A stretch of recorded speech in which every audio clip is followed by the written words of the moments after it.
सौरभ दुबे, मेरा बुनियादी प्रश्न जो सामान्य जनता समझ सके, हम लोगों ने एक पत्रकार के नाते चुनाव को कवर किया दशकों तक।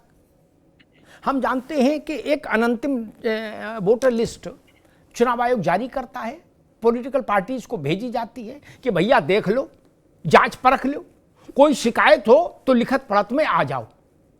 हरियाणा में भी ये प्रोटोकॉल, ये प्रोसीजर फॉलो हुआ।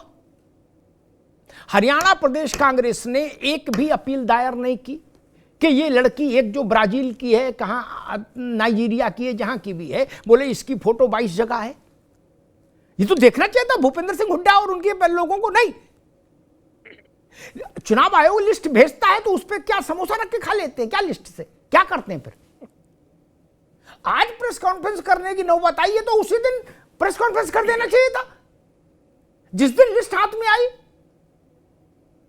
और सभी उम्मीदवारों के पास लिस्ट आती है, उनके लोग भी देखते हैं कि एक का नाम 22 जगह है, वो 200 जगह वोट डाल रहा है। और दूसरी चीज जो मैं समझना चाह रहा हूं, वोट लिस्ट में नाम कई जगह होना एक चीज है, और कई जगह वोट डाल पाना कठिन इसलिए है क्योंकि वहां हर पार्टी का एजेंट होता है, वहां फोर्स भी होती है, इलेक्शन कमीशन के लोग भी हो, सरकारी लोग भी होते हैं। वहां एक आदमी 20 बार, 22 बार, 200 बार कैसे वोट डाल सकता? सौरभ जी। अरे श्रीमती जी, कुछ तो सस्ता लो, बचत करो। नहीं श्रीमान जी, सब बढ़िया लो, रहने दीजिए। इसमें क्या खास बात है? थोड़े में ज्यादा स्वाद, यही तो है इसकी खास बात। वाह मामा, क्या स्वाद है। अरे मेरे राजा, अमिताभ जी, आपको और आपके दर्शकों को सादर प्रणाम। देखिए, सबसे पहली बात तो मैं जो कहूंगा सबसे मजबूती के साथ, कि जब हम किसी भी संवैधानिक संस्था पे आरोप लगाते हैं तो आरोप लगा रहे हैं हम हरियाणा के चुनाव का। वर्तमान में चुनाव हो रहा है बिहार के चुनाव का। हरियाणा के चुनाव से अगर आप निकलिए तो तीसरा चुनाव जो है बिहार का चुनाव है, उसके बाद महाराष्ट्र का चुनाव हुआ, दिल्ली का चुनाव हुआ, और अब बिहार का चुनाव चल रहा है, जो कि पहला चरण कल होना है। मतलब ये आधा प्रचार प्रसार चुनाव का जो है वो पूरा कंप्लीट हो चुका है। अगर राहुल गांधी जी को या कांग्रेस पार्टी को या किसी को भी इतनी बड़ी समस्या थी, सबसे पहला हक था उनका, उनको चुनाव ही नहीं लड़ना चाहिए था। जब तक उनको अपनी स्थिति ना जो है वो साफ सुथरी हो जाए कि चुनाव आयोग सही है गलत है, तब तक उनको राजनीतिक पार्टी के रूप में बिहार के चुनाव में नहीं उतरना चाहिए था। दूसरी बात, देखिए राहुल गांधी जी की राजनीति कितनी सुस्त और स्लो है कि आज जब बिहार का चुनाव है तब वो हरियाणा की बात कर रहे हैं। हरियाणा के चुनाव में अगर कोई गड़बड़ी राहुल गांधी जी को लगी, जैसा कि चुनाव आयोग कह रहा है कि उस समय आपने कोई दस्तावेज नहीं प्रस्तुत किया, उस समय आपने कोई शिकायत लेकर के नहीं आए, अच्छा ठीक है, चलो हरियाणा का चुनाव में आपको समय नहीं मिल पाया, उसमें बहुत समय लग गया होगा कमियां निकालने में। उसके बाद महाराष्ट्र का इतना बड़ा चुनाव हुआ, उस समय तक भी आप नहीं निकाल पाए। महाराष्ट्र के चुनाव में भी बम्पर हार होती है, उसके बाद दिल्ली का चुनाव, वहां पर भी आप नहीं निकाल पाए।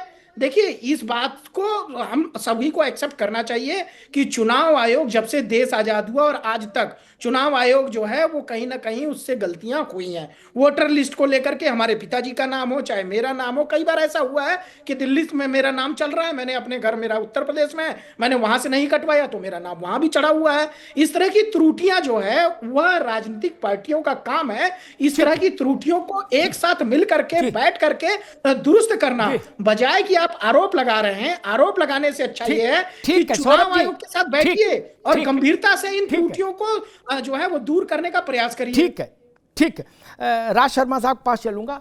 मैं तो भाई देखो गांव देहात का आदमी, मैं ये बम सम तो जानता नहीं ना पीपीटी जानता, मैं तो देहात का आदमी। राज भाई भी हमारे मिजाज के आदमी हैं।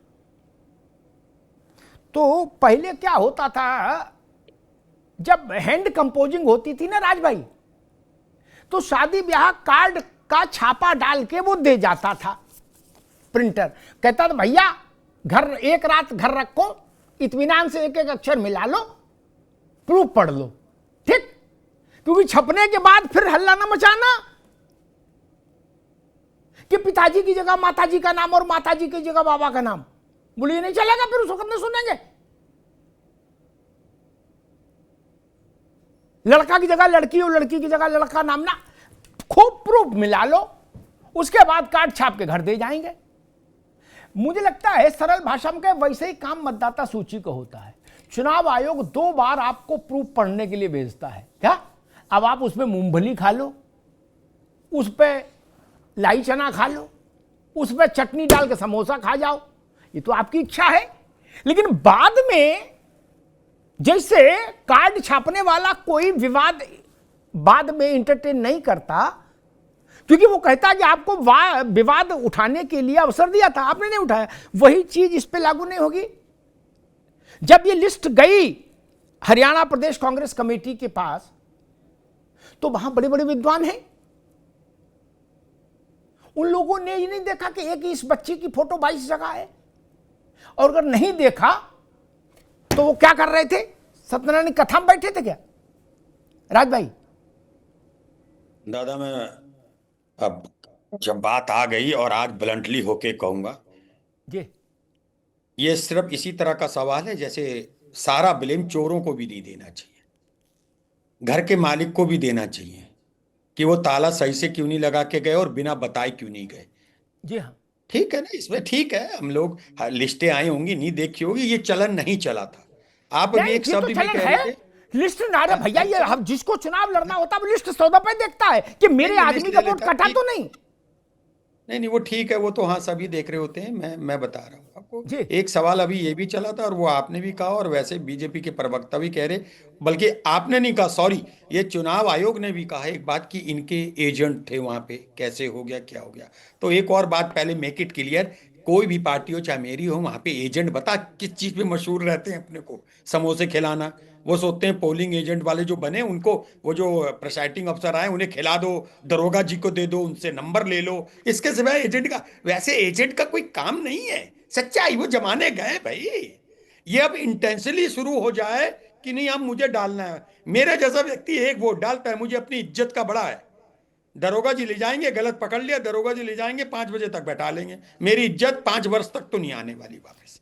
अब मैं आ जाऊं, अगर जैसा राहुल जी ने बोला, आज प्रेस कॉन्फ्रेंस करी, माइक था हाथ में, तो ऐसा ना हो जाए कि बीजेपी के प्रधानमंत्री ना आए, गृह मंत्री आ जाए, वो भी 200-250-300 पत्रकारों को फेस करे। क्या दिक्कत? अच्छा, इसमें दिक्कत क्या? कुछ नहीं है दिक्कत, वो बता दे नहीं गलत है। ठीक, जब राहुल जी बोल रहे थे तो चुनाव आयोग क्या बोल रहे थे, उनके एजेंट क्या कर रहे थे? अरे भाई, ये काम चुनाव आयोग का नहीं है। अभी विश्लेषक साहब कह रहे थे बहुत राहुल जी का स्लो है। एक बात बता दूं, मुझे भी रास्ता बता दो विश्लेषक बनने का, छोड़ो ना, क्या रखा, मैं भी विश्लेषक बन जाऊं, जो चाहूं बहती नहर में चलता रहूंगा, बस हो जाएगा काम।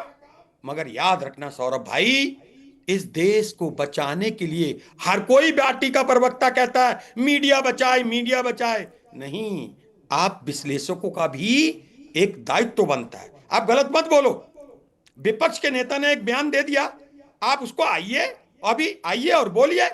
और आज एक और बात कर रहा, अभी रिज्जू क्या है, वो रिज्जू, मैं गंगा जल से धोऊंगा अपने को।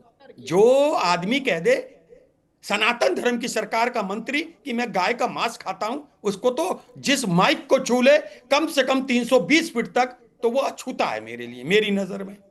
तो दद्दा, इन चीजों को मत मानो, बस ये जवाब दें। ठीक, हम आप लोग यहाँ बैठ के बातें कर रहे हैं, विश्लेषक साहब ठीक है, अपनी मुझे लगता है ठीक है राज भाई, ठीक है, मैं धर्मेंद्र जी के पास चलूं।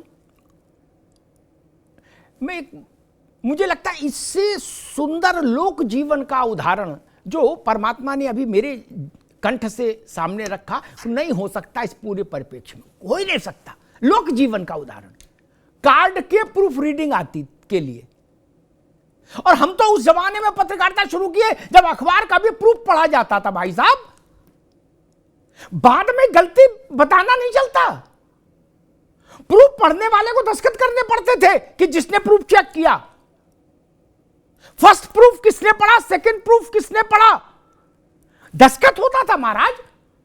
अब मेरे भाई राज भाई ने कहा धर्मेंद्र जी कि एजेंट फेजेंट और पार्टी आर्टी नेताओं के चक्कर में ना पड़ो, वो समोसा खाने के चक्कर में रहते हैं, खाया पिया और अपना चुनही दवाई बोल चल भैया। क्या? तो अब ये बदलो सिस्टम यार, ट्रेन निकल जाती तो आप टिकट लेने क्यों दौड़ते हो? जो लोग समोसे पर सम्मोहित ना हो ऐसे नेता क्यों नहीं पैदा करते हो अपनी पार्टी में? धर्मेंद्र जी, लिस्ट अभी उत्तर प्रदेश का चुनाव होगा 27 में। चुनाव आयोग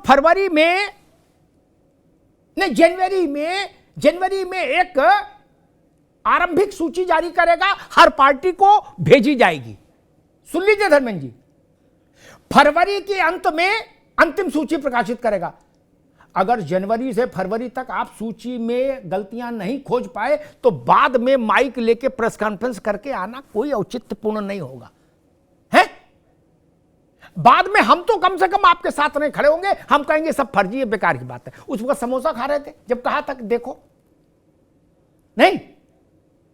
राज भाई ने कहा कि वो सब समोसे के चक्कर में रहते हैं, समोसा है, चाय है, केला है, सेब है, बिस्कुट वगैरह। धर्मेंद्र जी, ये ऐसा नहीं कि एकदम वोटिंग वाले दिन ही कोई प्रकट होता है ना, उससे पहले लिस्ट घूमती है, सबके पास आती है, उम्मीदवार के पास आती है लिस्ट। अगर मुझे चुनाव लड़ना है तो मेरे पास कोई और काम है लिस्ट देखने के अलावा? इससे बड़ा कोई काम है? 22 फोटो एक से दिख रहे हैं। हुड्डा और हुड्डा की टीम क्या कर रही थी हरियाणा में?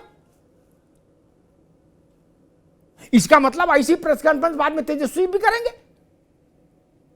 वो कहेंगे नाइजीरिया की लड़की है, इसकी फोटो देखो। धर्मेंद्र जी,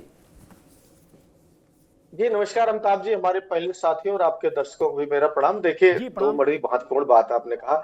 एक तो राज साहब ने भी उठाया, एक चोर लगातार कई जगह चोरी कर रहा है और जब चोर पकड़ लिया गया तो उसको हम जैसे तमाम विद्वान आके खड़े हो जाएं और लैंडलॉर्ड को, मकान मालिक को कहें कि तो गलती उसकी नहीं तुम्हारी ज्यादा हो, तुम क्या कर रहे थे, अपना घर नहीं रखवा पा रहे थे।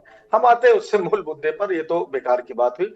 देखिए, लोकतंत्र और मतदाता अधिकारों की रक्षा करना किसी एक व्यक्ति का काम नहीं, सभी राजनीतिक दलों का काम है। एक भी मतदाता का मताधिकार चोरी हो रहा है, वो वंचित हो जा रहा है, तो निर्वाचन आयोग की ये फेल्यूर है कहा जाएगा। जब उस पर आरोप नहीं, लगे, पार्टियों की भी फेल्यूर है धर्मेंद्र जी, पार्टियों की भी असफलता है, घोर असफलता है। वो पार्टियों के पास मनरेगा मजदूरी का काम नहीं है ना, उनका यही ब्रेड एंड बटर है, यही जीवन है भाई। अगर लिस्ट नहीं देख सकते तो क्या करेंगे?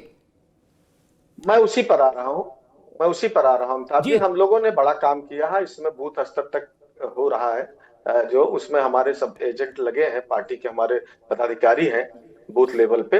देखिए, होता क्या था प्रैक्टिकली 17 और 22 में, पिछले चुनाव में ये देखने के लिए मॉडस ऑपरेंडी थी। इन लोगों ने जब पन्ना प्रमुख बनाया तो उनको एक निर्देश रखते थे कि इनके जो फॉर्म भराए जाते थे, किन चिन्हित वोटों को कटवाना और किनको जुड़वाना है। हम लोगों ने बड़े पैमाने पर वोटर लिस्ट जब मिलती है उसकी समीक्षा करने के बाद उसमें मृतक जो छूट गए हैं उनका नाम या जो गलत चढ़े हुए हैं उसका बाकायदा जो एप्रोप्रिएट फॉर्म है उसको भर करके हम लोगों ने क्षेत्रीय कार्यालय में एसडीएम के यहाँ जो कंप्यूटर का ऑपरेटर बैठता है, एसडीएम के थ्रू हम लोगों ने उसको जमा करवाया। कई बार उसकी रिसीविंग मिली। और उसके बाद होता क्या था, निर्वाचन की अधिसूचना लगने के बाद अंतिम और अनंतिम, दो आप सब जानते हैं, अंतिम मतदाता सूची के करेक्शन के बाद जब अंतिम आता है तो निर्वाचन आयोग या कोई अफसर हाथ का अब इसमें कोई संशोधन नहीं हो सकता, गलत है या सही है। तो जब उसमें आप क्या कर सकते हैं, उसमें केवल आप चिल्ला सकते हैं, कह सकते हैं, सुनने कोई तैयार नहीं होता। जो बूथ लेवल का हमारा वोटिंग वाले दिन एजेंट रहता है उसको ये राइट नहीं होता कि मतदाता सूची पर सवाल उठाए। उसको केवल ये दिखना रहता, बाहर खड़ी करा देती पुलिस और ये कहती कि अगर तुमको शक हो कि फलाना वोटर फलाना आदमी नहीं है, ये फेक है, तो उस पर आप आपत्ति कर सकते हो। इससे ज्यादा कुछ भी नहीं, वो भी अंदर उसको नहीं बाहर खड़ा करा जाता। तो ये कहना कि वो क्या कर रहे थे ये अलग विषय। लेकिन एक बात जान लीजिए, आप छापे खाने की बात नहीं, अमिताभ जी बस 30 सेकंड, आप छापे खाने की बात कर रहे थे। देखिए, छापे खाने का दौर अलग था, तब आप उस पर जो है थोड़ा बहुत ठीक भी हो जाता था, कलम से हम लोग आप चला देते थे तो उसको सब स्वीकार करता था। आज तो ऐसे पेपर लग रहे हैं उस पर कलम चलेगी नहीं, और टाइप करके दिल्ली में आप मेल करके प्रिंट कर दे रहे हैं, सुल्तानपुर में, लखनऊ में। ठीक है धर्मेंद्र जी, ठीक, कहाँ जरूरत पड़ रही है? ठीक। अरे श्रीमती जी, कुछ तो सस्ता लो, बचत करो। नहीं श्रीमान जी, सब बढ़िया लो, रहने दीजिए। इसमें क्या खास बात है? थोड़े में ज्यादा स्वाद, यही तो है इसकी खास बात। वाओ मम्मा, क्या स्वाद है। अरे मेरे राजा, राजा और प्योर मसाला।